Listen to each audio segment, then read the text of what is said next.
After weeks of pummeling by President Biden for their decades-long desire to cut or kill Social Security and Medicare, the GOP continues to stumble in its retreat from the public's wrath.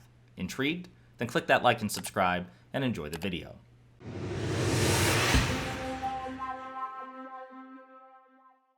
In these profoundly troubled times, despite our numerous disadvantages, thankfully for we Democrats, President Biden, has continued to manifest that sorely needed dark Brandon energy.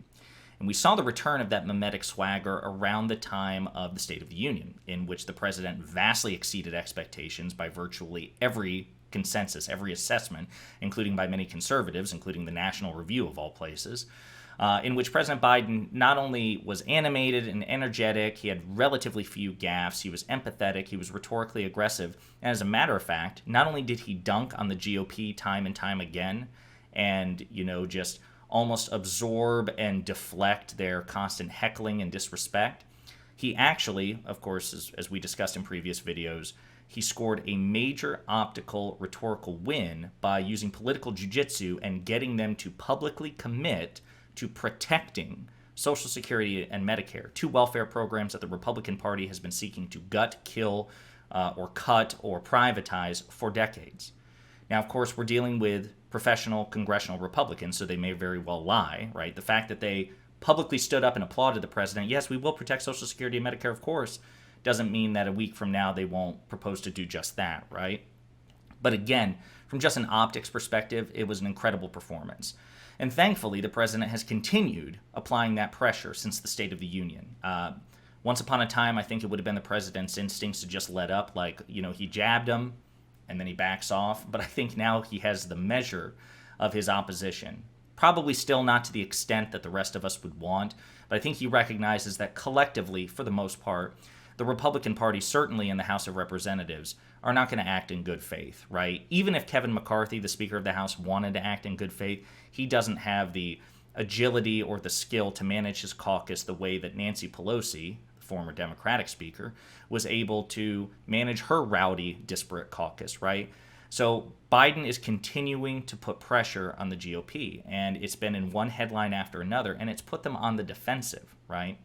And the prime target, it's the GOP in general. Biden's target is the GOP in general, but his primary target, if we were to assign it to a person, is this creepy SOB, Senator Rick Scott, okay? Now, Senator Scott was basically put in charge of the Republicans' efforts in the Senate by Mitch McConnell to get Republicans reelected. And it's been Mitch McConnell's wisdom for years to not really give a platform agenda. Mitch McConnell's shrewdness is present. It's overrated. He was supposed to ride a red wave in November, and he's still the minority leader, right? And Democrats actually expanded their majority. So I think we're seeing the debunking of the notion of Mitch McConnell as this grand chess master. But he's still a very shrewd politician. And he knows that it's to the Republicans' disadvantage for them to campaign on a policy agenda because their policies suck. They don't work. They're not very popular. And so McConnell knows that. And he's like, tax cuts for the rich, cutting welfare programs, bloating the defense budget. People don't like this shit. So let's not talk about it. Let's instead just keep hammering the left for culture war stuff or for Democrats' unpopularity right now with inflation and other things. President Biden is underwater politically. Let's just be negative. Let's just take a negative messaging agenda into midterms. Let's not offer anything for Democrats to pounce on. That would be really stupid in his mind from a political calculus. Let's just attack Democrats. And it's worked for Mitch McConnell and the Republicans in the past, so one understands why he would do that. But Rick Scott decided to offer a policy, a 12-point plan, as he calls it on his website, and this was dispersed all over the media, right-wing and left-wing and mainstream, in the months leading up to the November midterms. And Mitch McConnell was reportedly furious because Rick Scott crammed in every damn unpopular policy item that Americans hated, and it gave Democrats something to pounce on. And it was one of the reasons that many people suspect the red wave did not manifest. Of course, the primary reason being election denialism. So anyway, as one of the 12 points in the 12-point Rick Scott plan, which again is supposed to be the closest thing to an official policy platform that the Republican Party has, masterminded by the guy who was put in charge of getting them reelected. One of the 12 points in the 12-point plan was a provision that under a Republican-led legislature, they would make it so that all federal legislation would sunset after 5 years. Sunset meaning it would have an expiration date. And if you wanted to keep it, then you would have to vote to keep it, to extend it, right? Now, of course, Democrats pointed out very shrewdly that this was a roundabout way to, fulfill a decades-long mission to kill Social Security and Medicare. Republicans have tried various means rhetorically in polling and in testing. They held the government hostage under President Clinton during the Newt Gingrich years to try to get cuts to Social Security and Medicare. They tried it under President Obama. And it's incredibly unpopular, and it always backfires on Republicans. So this point in the 12-point plan was probably the cleverest approach that they took. They're like, look, we don't want to cut Social Security or Medicare. We're not going to propose cutting it. What we are going to propose is all federal legislation, which by definition, all means all, absolute, everything. That would include Social Security and Medicare. We'll just put an expiration date on it. And if you want it, you just vote to keep it around, right? Otherwise, it goes away for 5 years. But who's gonna let Social Security and Medicare go away? Republicans, right? So it's basically like, I'm not gonna kill it. I'm just gonna put it in a position to die of old age, right? And rather than, give it the medical attention it would need to keep it around, we're just not gonna do that. We're just kind of let it flatline. This is very clever, but of course, Democrats saw the writing on the wall and they pounced on it.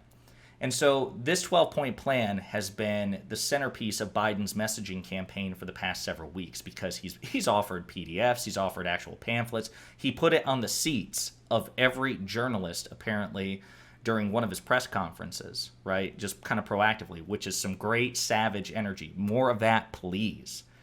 So, after denying it for weeks, we don't want to cut Social Security and Medicare? Gosh! After weeks of denial, Rick Scott issued something of a retraction, a concession. On the point 12 of the 12-point plan, note for President Biden, this is an update, the plan cuts taxes. Nothing in this plan has ever or will ever advocate or propose any tax increases at all. And if you go into it, he says that it doesn't refer to Social Security or Medicare or naval or defense spending, like naval spending, not defense, because defense spending has to be renewed and reauthorized, I think, every fiscal year, right? So he had to put that disclaimer in there. Listen, a note for the president. What I really meant by all legislation, I meant with a couple of obvious exceptions, like Social Security and Medicare and naval funding. Those won't sunset. Even though I said all means everything except those three. So it's funny to see them walk it back. But these are Republicans, right? And so they're profoundly dishonest, and they can't help themselves, but they're stumbling over their own dishonesty. So here we have a recent conversation with Mike Pence, who is running for president in 2024. He will absolutely fail, but he was the former vice president under Donald Trump. He is a major Republican leader. Let's hear what he has to say on the subject. Even though Republicans are saying, we're not going to cut Social Security or Medicare. That's off the table. We're not going to do it. We never wanted to do it. Even Rick Scott is now saying, hey, look, we don't even have plans to try to sunset it. Let's hear what Mike Pence has to say. I'm glad to see the Republican majority saying we need to use this debt ceiling to start us back in the direction of fiscal discipline. But look, we all know where the real issue is in terms of long-term debt for the United States. And that is that, while I respect the Speaker's commitment to take Social Security and Medicare off the table for the debt ceiling negotiations, we've got to put them on the table in the long term. And right now, President Biden's policy is insolvency.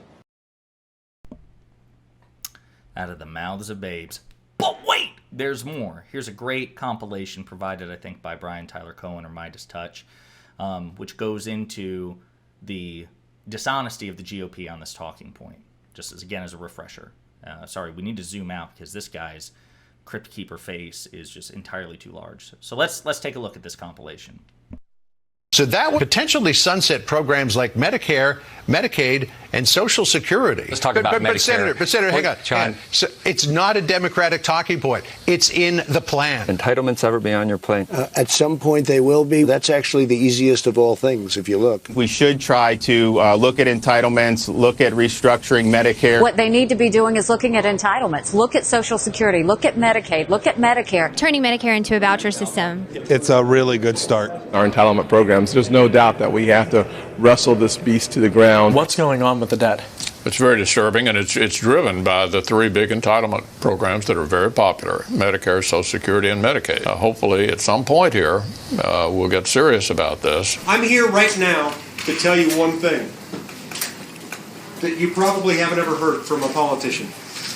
It will be my objective to phase out Social Security, to pull it up by the roots and get rid of it. Tell me if you're willing to cut spending for Social Security. I think everything has to be on the table. So you are willing to cut money? I think it's absolutely imperative. What about Medicare? I think it's absolutely imperative, whether it's Social Security, Medicare, or Medicaid. So there you have it, folks. Everything President Biden was saying is true.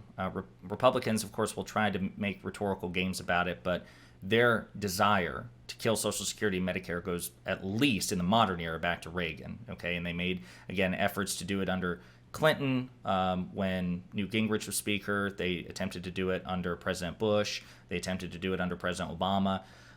They have been gunning for Social Security and Medicare for quite some time. It's been a PR disaster, one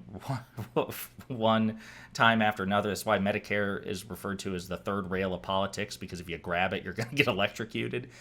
So they're trying to get creative with their rhetorical ploys to kind of put the sentiment out there without having to own the bad PR. But President Biden is making them own it, and I love it, and everybody should. Do not fall for their tricks. Republicans absolutely want to gut Social Security, Medicare, and the so-called entitlement programs. And as far as fiscal responsibility, as you know from previous videos we've done, the GOP is not fiscally responsible. They're really good at presenting themselves that way from a messaging perspective, and Democrats are really bad at reclaiming the narrative for whatever reason. But the fact of the matter is that the GOP is as, if not more, fiscally irresponsible than the Democratic Party, and certainly within the past 35 years. The biggest contribution to the national debt now, nearly a quarter of it, happened under the Trump administration. $8 trillion. So the GOP is fiscally irresponsible. As I've said before, they take the nation's credit card debt and they'll swipe it for the political equivalent of a flat screen TV, which is tax cuts for the really rich. Whereas when Democrats swipe the credit card, they do it for things like the American Rescue Plan, to when the nation's being ravaged by a pandemic, they put just some breathing room, as Joe Biden would say, into the checkbooks of struggling Americans. One check payment. They do it for infrastructure. America hasn't had a major infrastructure revamp since, it like the federal highway system or the national highway system under Eisenhower. So if the credit card has to be swiped, it's probably better to put it in the hands of Democrats who want to use it for much more practical, much more important things than tax cuts for the rich, because Democrats will use it for things that everybody, rich and poor, Democrat and Republican, will benefit from. So just remember this and enjoy Dark Brandon's continued victory over the GOP. Hey, you! Thanks for watching. If you liked the video, and I hope that you did, please hit the like and subscribe buttons below.